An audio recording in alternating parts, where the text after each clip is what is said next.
Okay, so this is the engine for the Mk1 Cortina project.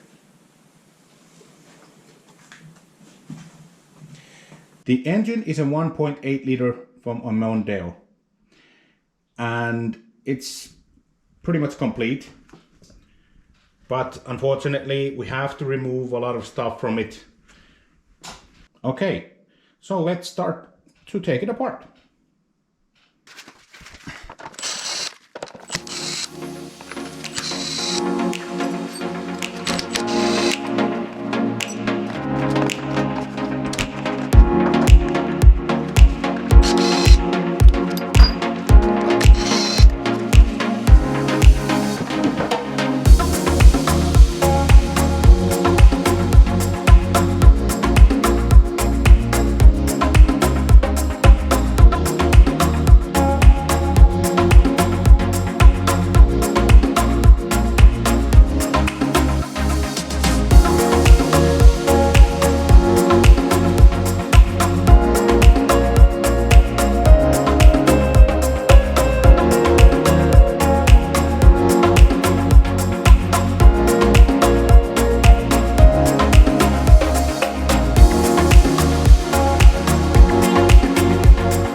So next one, taking out the timing belt and the pulleys, and then valve cover and cylinder head.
The engine turns quite easily, and if you look at it very closely, see the honing marks there.